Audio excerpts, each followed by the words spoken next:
Hello, everyone. Thank you for joining us for this NCEA webinar. We're going to get started here in just a few moments while people join the webinar. This is being recorded, so we'll provide a link to access the recording afterwards. Today's webinar is Data Analytics and Visualizations for Schools and Dioceses. This is presented in partnership with Redeker. Today we have Ted Shmora from Redeker, so we're grateful to Ted for his time today. And while more people join, here's just a couple housekeeping items for you. We invite you to use the Q&A if you have questions, as well as the chat feature for any comments you might have. We also invite you to complete the post-webinar survey. We'll be sharing that during the webinar as well as afterwards. And we invite you to complete that, especially if you're interested in a certificate of attendance as well. We also have a number of spring and summer PD offerings that are coming up, so head over to ncea.org to learn more about those. Great, and before I pass it off to Ted, let's begin with a short prayer. In the name of the Father, Son, Holy Spirit, amen. Lord, we thank you for this day. We ask for your blessing during our time together. Please bless our friends at Redeker, as well as anyone attending both live and those who will be watching our recording. Please open our minds and hearts to everything that you'd like to tell us at this time and throughout the day. We pray in Jesus' name, amen. The Father, Son, Holy Spirit, amen. So with that, I'll pass it off to Ted. Thanks so much for your time today, Ted. Hey, Jonathan, thank you so much. It's so great to be with you all again. Really honored to be invited back to share some information here about data analytics and visualizations for K-12 schools. Gonna attempt to have you in and out here in not too long, maybe 30 or 40 minutes if everything goes okay. And I love it anytime that I get to use some of my knowledge and skills to really help people at schools. It really brings me great satisfaction. I'm really excited about this latest topic. It's an area that our company, Redeker Software, has moved into formally over the last couple of years. And we're going to be taking a look at the importance of using data analytics and visualizations in the K-12 school environment, talk about several of the common uses of these types of tools, and some of the issues and challenges that go along with trying to deploy these tools and get data-driven decisions done. And we're also going to feature a quick live look at this thing called LiveBook, which is a data analytics and visualization tool. It's made by Redeker Software, and however, it should be similar in concept and capabilities to some of the other analytics and visualization tools that are out there. LiveBook is a tool that is able to be exclusively used by customers that are using the Redeker Student Information System called Admin Plus. But again, the concepts are identical and should apply well across pretty much any of the platforms that are out there. So one of the key factors and the important elements here of using data to make decisions and using analysis and visualizations is that we try to make decisions just based on our own intuition or the opinions of people. They tend not to be very, very reliable. Now, please don't get me wrong. I'm not suggesting for a second that anybody check their God-given discernment at the door and never go with a gut instinct on making a decision. But I think it's pretty well established that those types of decisions, especially the ones dealing with data that are data-driven decisions, are the best. The data tends to keep us honest, and oftentimes it can even surprise us what the data has to say in light of the way that we may feel or our gut or our intuition is telling us. Also, data is very fair, especially when we're getting into using assessment data, maybe standardized test assessment data inside of a school environment. Certainly has the effect of leveling the playing field and making sure that all of the results in the reports that we're generating are going to be fair. It's also important to have a visualization tool for transparency of sharing your data. Most schools need to share data with their constituency, but obviously you just can't take the raw data. You can't take raw data coming from a testing agency or even your own SIS and prevent it because there's privacy issues. Data needs to be anonymized, it needs to be summarized, and it needs to be put into a look and a feel that can be easily digested by the people who need to use this data to make decisions. Now, another reason these systems are becoming increasingly important is the simple, overwhelming amount of data that is available in K-12 schools today. It seems like every single installed software program, cloud-based administrative tool, teacher or classroom application, they're all generating gobs of data, streams of data that's supposed to be useful to you. I mean, if you look at a typical medium-sized school of 500 students, and we'll just look at 5 data points, just 5 of them. 4 of these would come typically from any student information system, and 1 would come from the outside world here, a standardized test. But let's say you got 500 students and you're managing 50 demographic data fields per student. It's 25,000 data points. Taking attendance once a day for 180 days on each of 500 students, that's 90,000 data points. You offer 1 standardized test 3 times a year, maybe the fall, the winter, in the spring, and it's got 75 questions on it. You've got those same 500 students. It's 112,000 data points. If you're giving class assignments, you got 500 students, they get 50 assignments throughout the course of the year. They have 6 classes each. It's 150,000 individual assignment grades.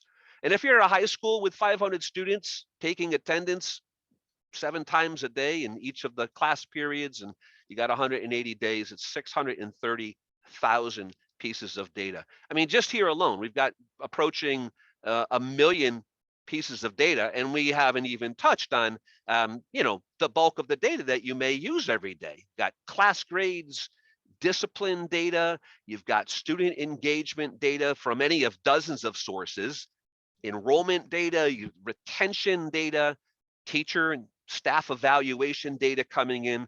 The lists, they just go on and on and on. We're easily talking about several millions, if not tens of millions of individual pieces of data generated at several different levels every single year for 1 single school. It's absolutely overwhelming. And so if that's not enough to convince you of the necessity of having a tool that can help you make some sense out of this data, let's have a little fun here. Let's do a simple assignment. You ready? I've got a simple task for you. I am going to ask you to look at the following screen, and I want you to analyze the data on this screen. I've got 1 task for you. Your job is to count up the number of 3s that you see in the following screen. And just make a mental note of how many of them you come up with. You're going to get a whole 5 seconds. You ready? Set.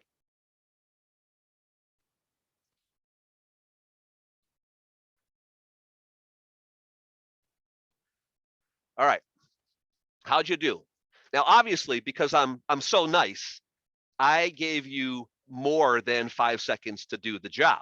So how are you feeling about your ability to analyze that data? If you needed to make an important decision based on that data right there, do you feel confident about that?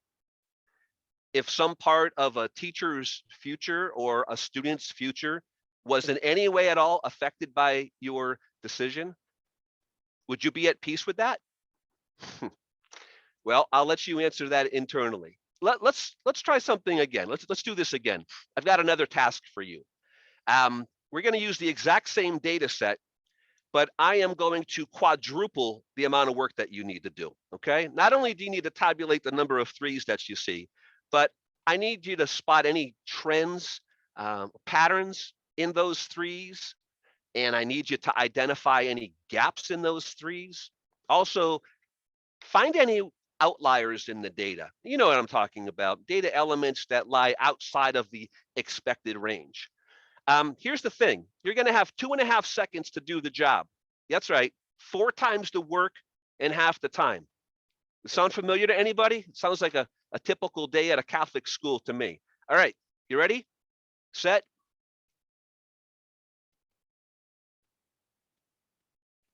All right, time is up.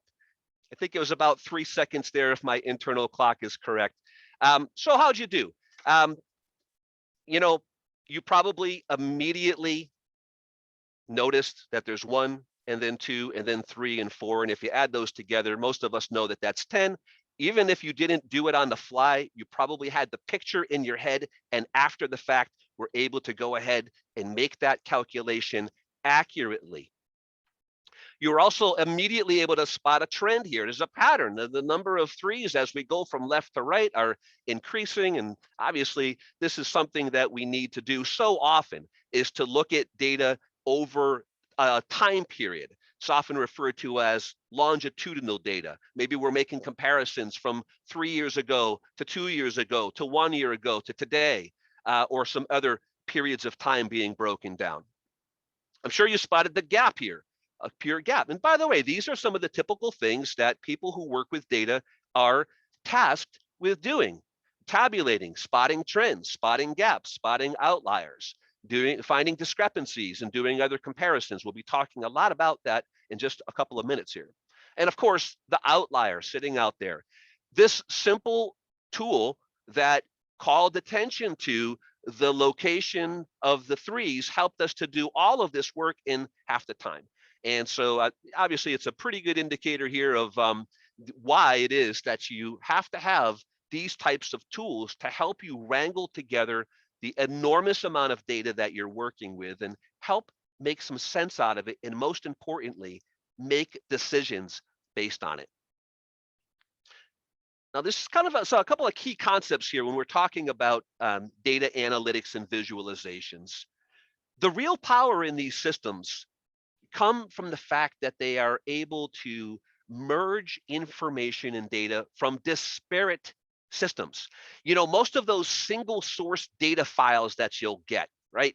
A bunch of class grades, or maybe your school subscribes to a commercial third-party assessment tool like the SATs or NWA's MAP or ACTs or any of these hundreds of assessment platforms that exist. And a lot of these platforms, they're pretty nice about giving you some summary data.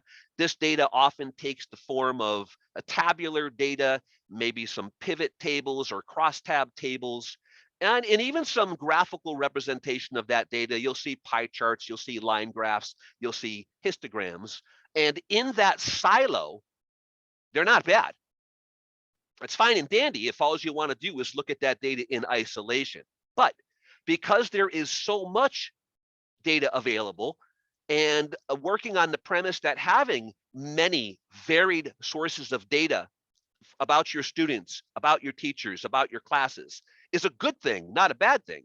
It's exponentially more useful to be able to combine these data sources together in a way that allows you to make correlations and increase your decision making. I'm going to pop over here to an image that will help right here. So the real power of these data visualization systems that I'm referring to are their ability to take the data that you have about your school that lives inside of your student information system. In the case of ours, it's Admin Plus. And then allow you to inject or add data coming from any other source. Now, oftentimes this is assessment data, but not exclusively assessment data. There are other types of data that can come from the outside that you may want to combine together so that you can correlate it and, again, find patterns, find discrepancies, and do comparative analyses. We're going to show you some specific examples in just a few minutes about this merging of data that comes from multiple sources and using a tool to go ahead and to bring that data to life. Another ability that's absolutely key in these systems is to visualize the data and do what's called walking the data. It refers to the ability to go from a very high level and to drill in and down onto to lower levels of data, more detail if you want. And this is something that people that want to explore what's called exploring their data, walking the data, can be very, very insightful and help you make some decisions that you didn't even know that you need to make. Very, very, very helpful. We're taking a look at that in just a couple of minutes. Let's talk about some of the uses for all of this data. Some of these are obvious. Maybe some of these, maybe you just haven't thought of them just yet, but we have customers that have told us that the primary use for a tool like this is to support themselves during making important presentations and appeals. Schools are working with at board meetings and with donors and accreditation agencies, and they've got a need to support the claims that they're making and provide proof on the premise that you can say it, but if you can't show it, you can't prove it. Is an old adage that I'm familiar with. I'm not sure if you agree with this one, but I had another well-respected person tell me that one well-constructed visual can be more persuasive than 1,000 words. Many of our customers are looking for quote unquote early warning systems. They need the ability to identify those students that are struggling, and sometimes it's not obvious exactly where the data is going to come from. Their grades may be okay, but they're struggling in their attendance, or their attendance in grades might be okay, but they're having a lot of discipline issues. And again, because there's multiple sources of assessment data coming in, it can be very, very difficult to identify the students that need some extra help. With a good analytics and visualization system, it makes it incredibly easy to do this, and then take the next step of planning certain interventions for these students. There's a particular emphasis on finding students that have not been previously identified as high needs students, and we'll talk a little bit more about that specific thing when we get down the line. It's interesting. About a year ago, I was having one of my early conversations with one of our customers about their potential use of the system. And it was funny. The very first thing they come up with, they said, we've got a problem around here. We've got some teachers who we know are poor graders. They're not really good at it. We know it, but we just can't prove it. So we want to be able to prove that whether or not a teacher, the way that they grade a student is actually accurate in comparison with how the students do on their external assessments. Is a fascinating example. I've got that example coming up again in a few minutes. Spotting trends, spotting gaps and outliers, all part of doing data analysis. Some schools want to use these visualizations to help in their marketing and their admissions departments to attract new students and to increase retention. And of course, comparative analysis is a big deal these days. Once again, with so many sources of data available, it becomes increasingly important to be able to do comparisons. Now, these comparisons can be done on a variety of levels, from the very, very highest level, within the leaders of NCEA might want or need to be able to do comparisons amongst the various dioceses that exist around the country or around the world. A diocese with 22 elementary schools may have a need to do comparisons among those 22 elementary schools. Within a school, in the various departments, or within a school that has multiple divisions, maybe an upper school, a middle school, and a lower school, to do some comparisons there, even department to department, grade level to grade level, class section to class section. There's a very interesting one, and one of my examples coming up allows us to examine 5 different teachers who all teach the same subject and to do some comparisons and analysis among those 5 teachers. It's fascinating.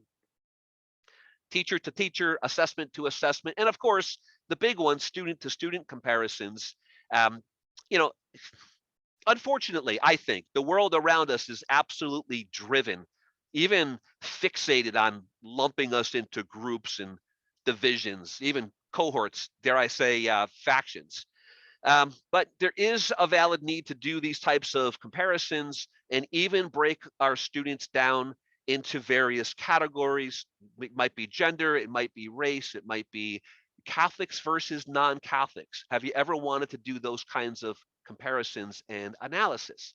It's only possible if you have a tool that can take the data that may not have the gender and the race and the Catholic, non-Catholic values in it and merge it with a source of data that does, and then do your analysis and comparisons then. So we will be looking in detail at that in just a few moments. Let's just talk for a couple of minutes about some of the challenges and the issues that you'll have when you start to dive into the area of analytics and visualizations. And we've already mentioned the first one. It's the pure abundance of the data. We've already talked about it. It's plentiful, maybe too much so. And it exists in silos. You've got your SIS data over here. You've got your SAT results up there. You've got the data coming from your learning management system. I don't know, Canvas, Edmentum, whatever. It's coming from over here.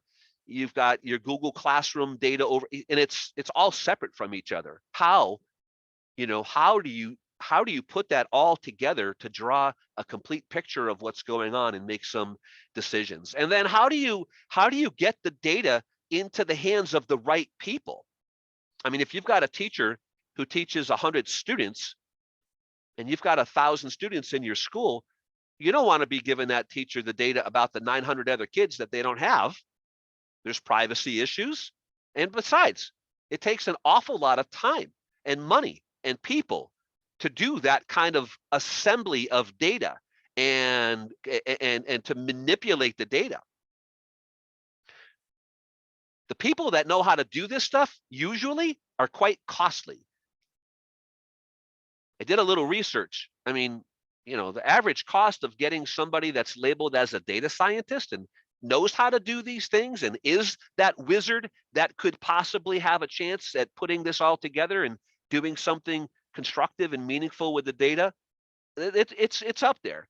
And there's also a technology consideration, and there's more issues and challenges, not only in the acquisition of all this data, but again, in preparing it and manipulating, even what we call transforming the data, something I hope to show you in a couple of minutes. All that needs to be done before you can do any analysis, and that needs to be done before you can get to your final goal. The whole reason that we work with all this data and wrangle it up is to make decisions and to present our findings.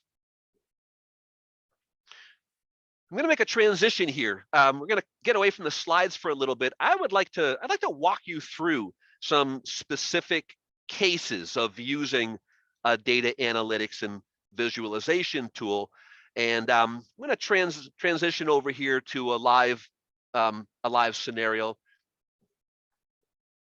This first scenario, I'm going to take the case of a classroom teacher, and this teacher has been empowered with this tool called LiveBook because we want the teacher to have access to data about a student more so than that's just coming from their own gradebook, right, or their own assessment systems. So in this case, we want the teacher, in order for them to be a better teacher and to have a more complete picture about a student or the students that are in their classes, we want to give them data that not only comes from within their gradebook, but also external. And in this specific example, we have acquired data about students who took the PSAT and also the MCAS. And for the benefit of those of you that don't know what the MCAS is, it's okay. This is a state-specific assessment. It stands for Massachusetts Comprehensive Assessment System. It's a standardized set of tests that are given to all of the students in the state of Massachusetts throughout their career here. And what we're able to do with this tool is to combine that data. And in a single row, we can show the teacher, well, wait a minute, these are the students in my class. I've got their grade level and their class grade coming in locally from my local data. But the system has dynamically merged the data from their PSATs and their MCAS and brought it onto one single screen. Now, this is a good start, right? Just this I've shown this to teachers and curriculum coordinators before, and they were like wide-eyed and bugging out saying, this is unbelievable. You mean the teacher, where'd the colors come from, they say. And I say, well, the colors come from you. Our customers decide where the cutoffs are going to be to do the color coding. And they say, that's amazing. And I say, well, yeah, it's okay, but we can do a lot better. How about with a single click of the mouse being able to graphically represent some of this data here on the screen? Because that's a relatively small data set, but when you have larger ones, it gets even more difficult to do. So I clicked the magic wand, and the system, it did what it does.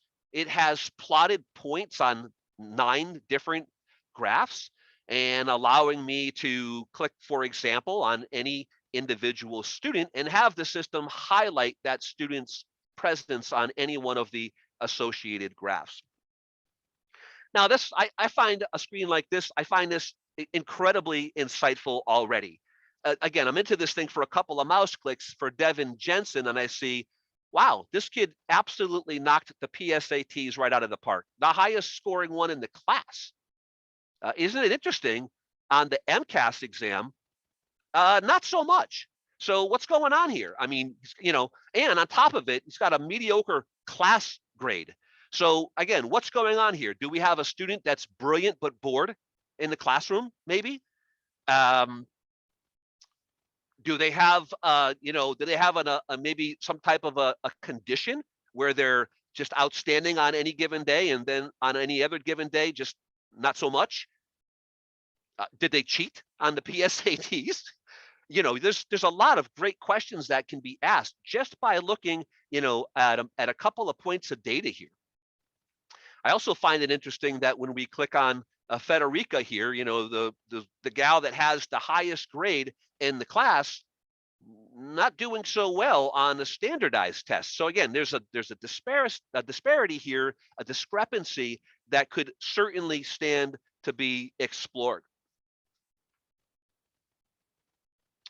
Now, what I find interesting is there are teachers that actually dare walk down to the school office, and they'll go to an administrator and they'll say, hey, I want you to do something for me.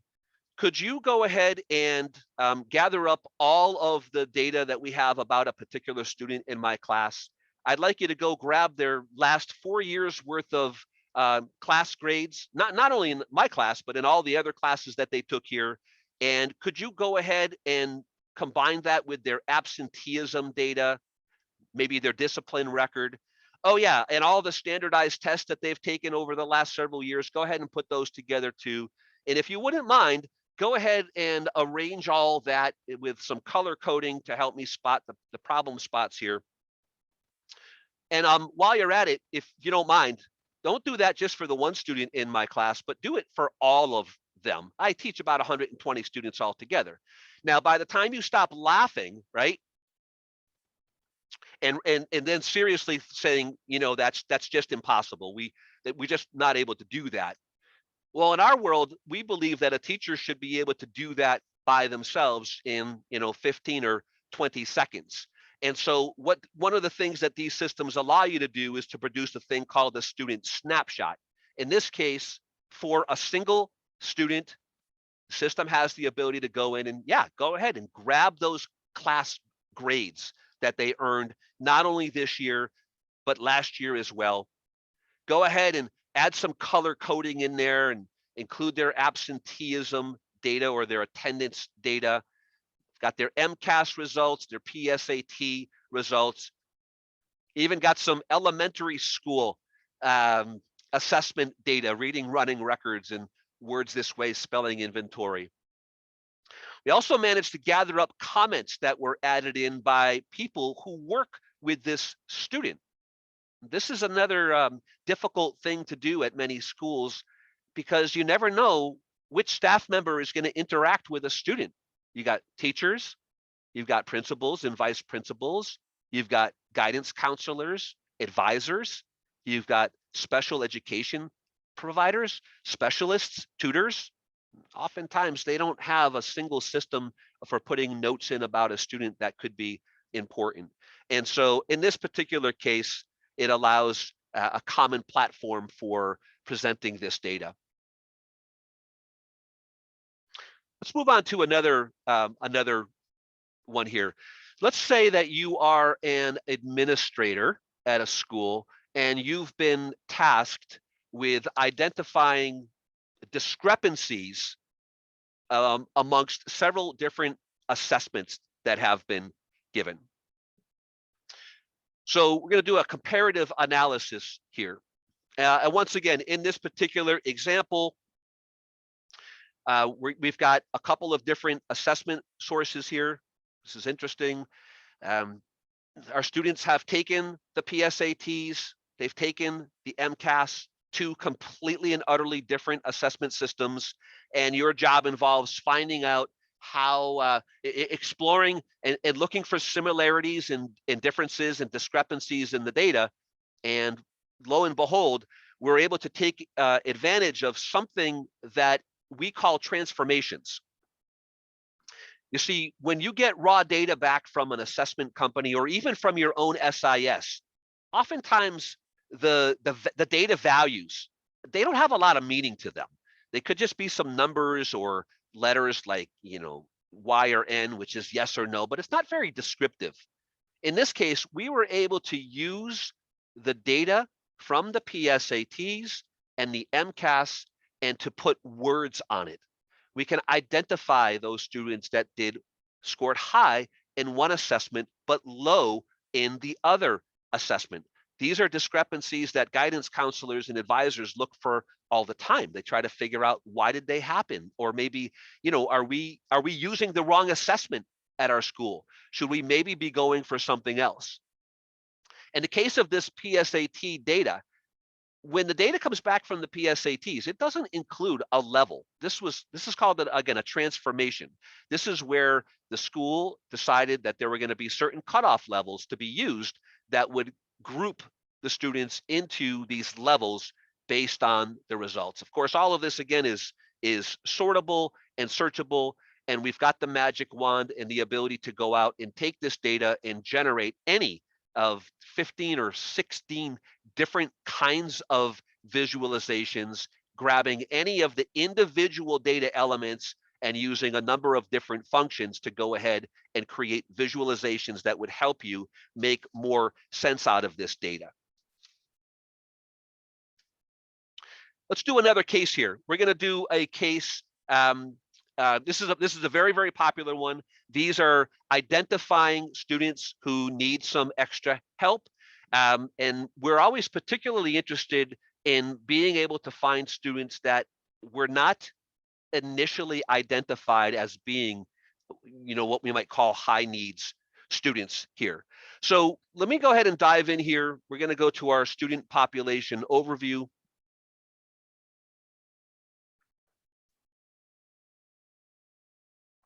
And I'm going to work with this table of right in here, and we're going to go ahead into the table view.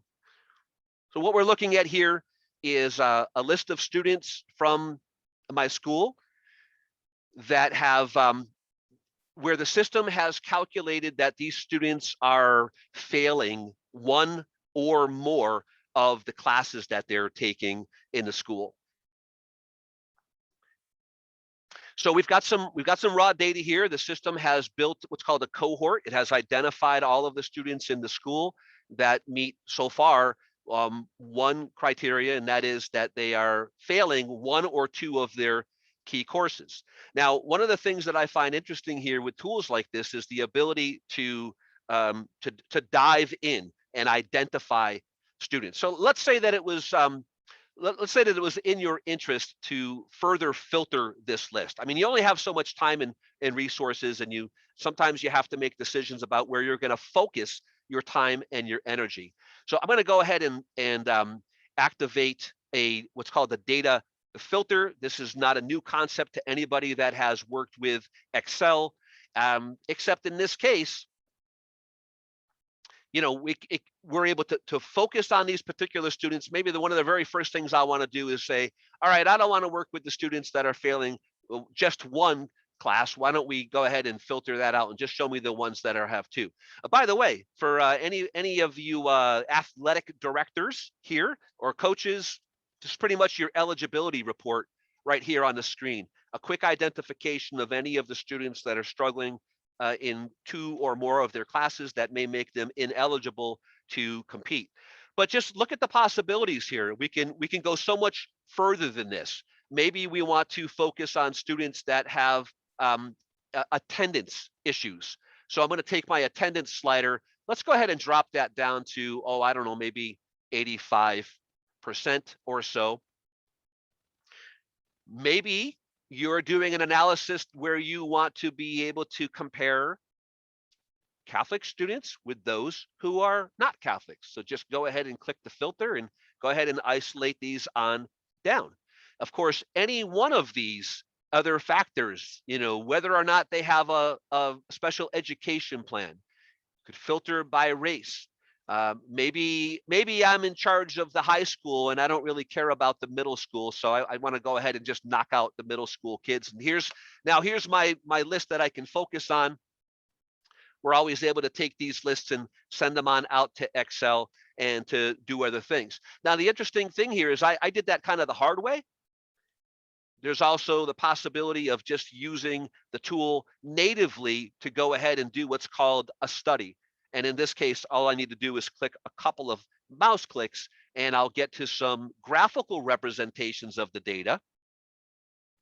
We can do a lot of those same comparisons right here, even going in and doing some additional filtering. So if I want to just get that upper school and change, again, change this here. I don't know, maybe I want to go after, compare a couple of different races here. We'll do 2 or more in white, and we'll go ahead and plot that out.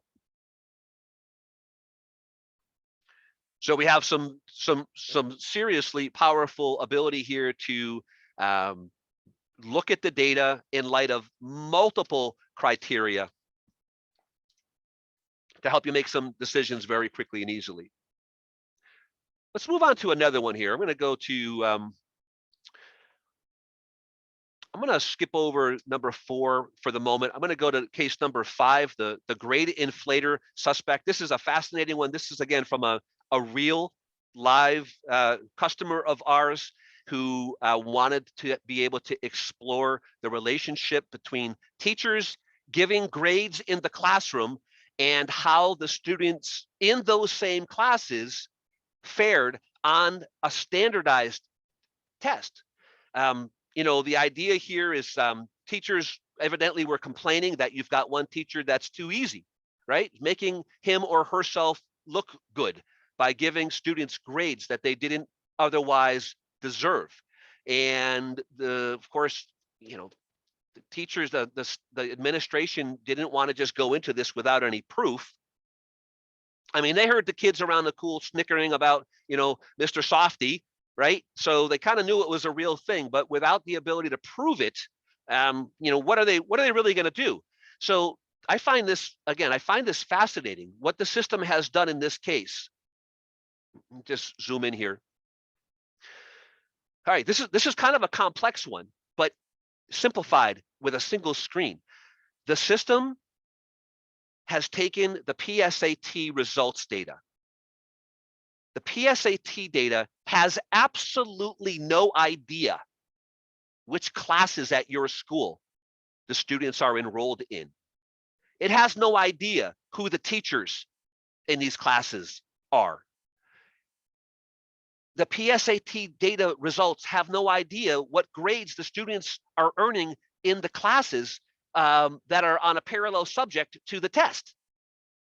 But this ability to combine the class section data with ultimately the gradebook data for the students and to bring that in along with the PSAT data, look at what this one simple screen is telling us. It's telling me that of my 5 geometry teachers who all teach the same subject to different classes with different students in them, it's telling me that for the most part, the majority of my teachers' students perform equally well on a standardized test like the PSATs. These 4 teachers here, all of their students, when you average out their PSAT scores, even though they have 4 different teachers, when they go to take the PSATs, they all perform roughly the same, which is really, really good. Except for Mr. Paxton. What's going on here? This teacher of the 5 gives a higher grade than 3 out of the 4 other teachers. The average of the grades that he gives are higher than 3 out of 4 of the other ones. And yet his students, in fact, when you average them together, they score poorer on a standardized test like the PSATs. So this, to me, this is remarkably insightful to be able to get all of that information and make that comparison and have the facts, right? Not just be guessing about it, but to actually have the facts. This is absolutely fascinating to me. And of course, the ability to drill down now. All right, Mr. Let's go look at the students, in his class. A single click, we can drill in, we can see the names of the students in there inside of that class.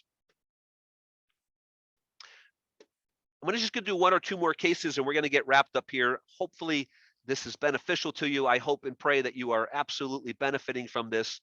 I'm going to talk to you about one of the early uses for this system. When we first started to work with customers, it was right around the beginning of the pandemic, and there was a huge emphasis on being able to analyze the effects of the virus. Specifically, we had students coming in, in person. Others were coming in 100% remotely. And yet others were coming in a hybrid mode, and schools were asking, oh my goodness, what is the effect of this? How long can we do this remote thing? Is our students going to suffer greatly? I even had one customer, an international customer, who was an American international school abroad, and they routinely hired teachers from the United States and flew them over and paid for their housing and a bunch of other expensive. And they actually were wondering, what? Our student, do we really need to do that? Or can we continue with this remote model? But we need, if we're going to do that, if we're going to tell teachers that they don't have to physically come here to our school, we got to be really, really sure that it's not going to have a negative effect on the performance of our student.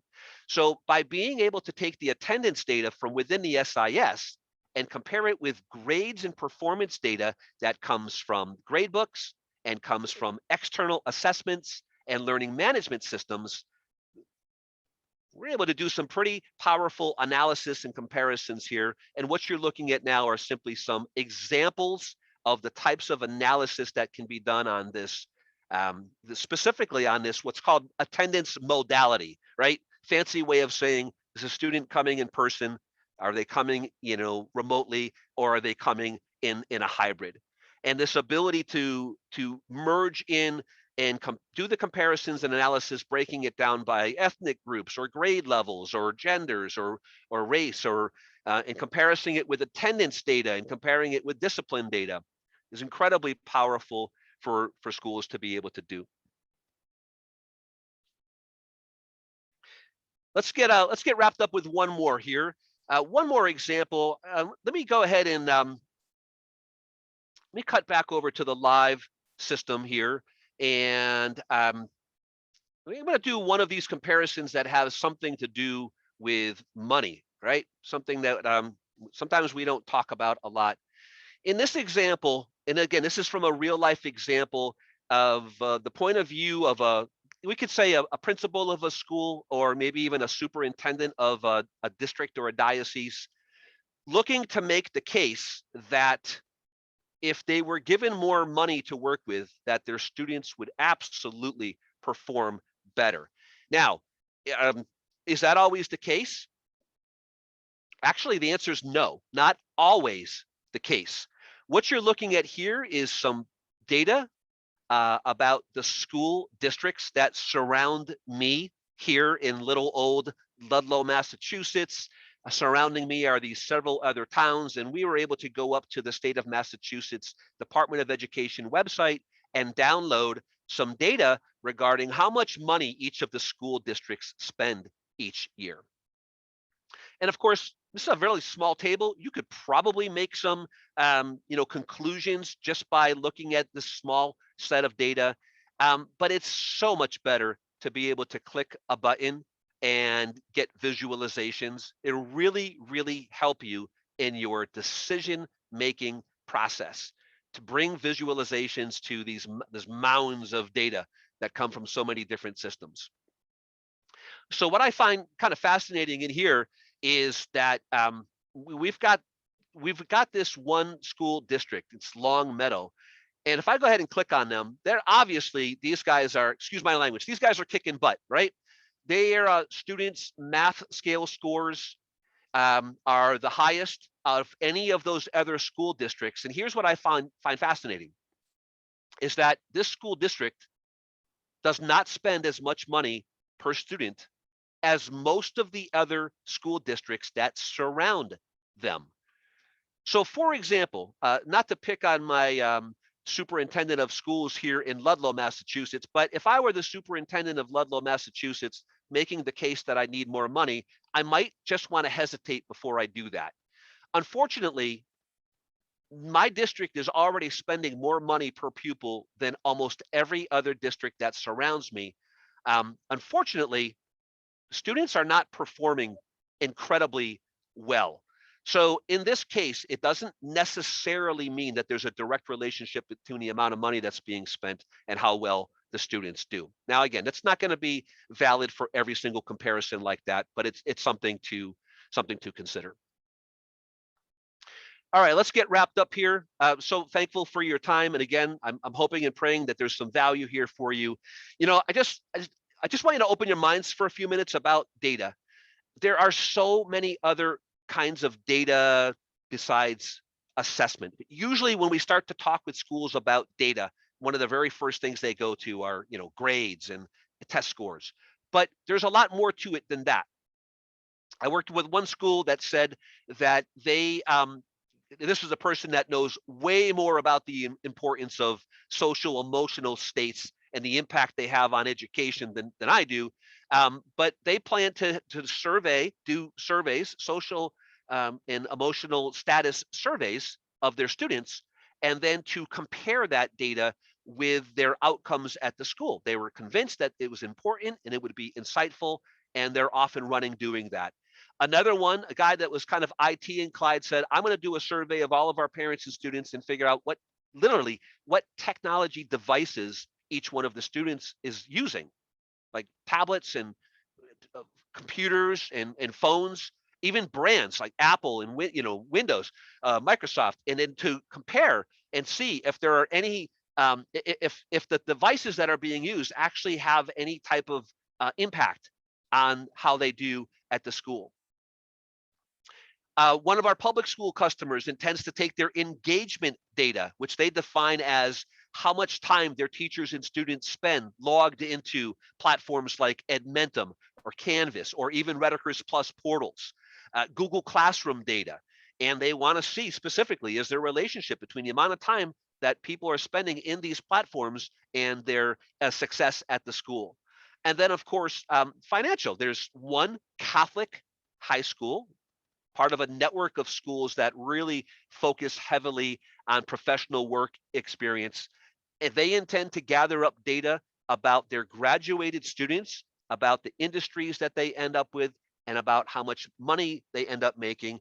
They want to correlate that back to the subjects that the students took while they're at their high school, looking for patterns so that they can have the data to support their mission and the statements that they make about the efficacy of their programs. I think this is incredible. It's this is a long-term aggressive project, but boy, when they succeed at this, they are going to have one heck of a story to tell. I'm always amazed at the great ideas that our customers come up with, usually based on some need. It's literally you, the customers, that drive us to make these tools. And in this case, our only goal is to empower our customers to be able to make better decisions for all of their constituencies and do it faster. And with that, I would like to say thank you so much and wrap this up here and allow the possibility for some questions and answers. I will confess I have not been watching the chat, so if there's Q&A or chat going on behind the scenes, I'm very, very happy to have two of my cohorts here at Rediker Software, John Schreck and Bob Santiago, are probably handling those. But I think this is probably a good time to allow Jonathan to come on back on the line. Sir, do you have anything that you want to do to wrap up, or anything else I could do today? Thanks so much, Ted. We appreciate your time today, sharing these resources with us. Just a couple reminders. We have some spring and summer PD at NCEA coming up. So there's a link to that in the chat. So if you're interested, head over to ncea.org. There's a direct link in the chat for you as well. And if you're interested in a certificate of attendance for this webinar, whether you're watching live or on demand, there's a post-webinar survey that you can complete, and you'll receive a certificate of attendance for that. Great, so thanks so much for joining us. Ted, did you have any other final thoughts you'd like to share? Oh, just that we are available to help anybody that may have a question in this area. Whether or not you are a Rediker customer, you are free to call in or email in with questions, and we will do our best to point you in the right direction. Thank you so much, by the way, for the opportunity here today. Okay, thanks so much, Ted. Thanks for everyone joining us. Okay, have a blessed rest of your day. Thank you. Bye-bye.